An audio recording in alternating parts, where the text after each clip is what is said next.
They called him Mada, painter who used colors no one could see. His studio, filled with blank canvases, became a local curiosity. His neighbors laughed, their voices echoing in the quiet street. "What kind of art has no color?" they'd say, shaking their heads as they passed by his open window. They saw an eccentric man, lost in a world of his own making, wasting his days on canvases that would never hold a single hue. But the painter just smiled. It was a gentle, knowing smile, one that held no bitterness, only a deep sense of peace, because he knew a secret they couldn't grasp. Not every truth can be seen. He wasn't painting for their eyes. He was painting for their souls. He dipped his brush into reservoirs of joy, layered strokes of silent grief, and blended shades of quiet hope.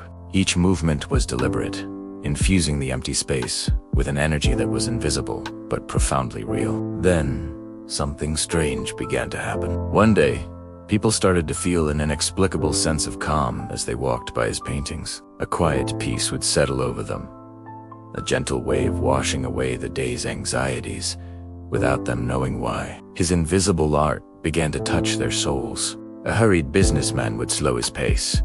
A crying child would suddenly look up and smile.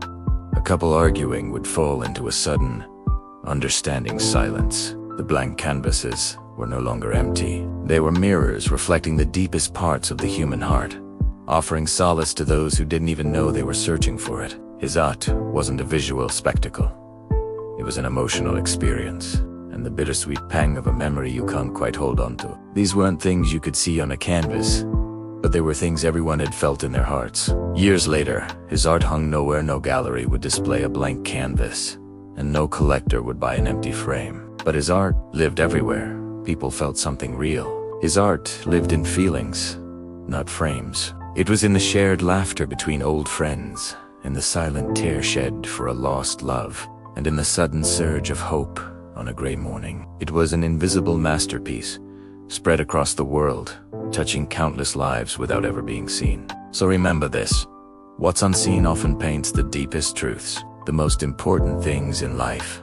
Love, courage, empathy, and hope are invisible. They can't be framed or hung on a wall, but they are the colors that make our lives beautiful. The painter taught us that true art isn't about what you see, but what you feel. Would you dare to paint what no one can see? What invisible colors would you use to paint your world? Thanks for watching. If this story resonated with you, follow for more reflections on the beauty that lies just beneath the surface.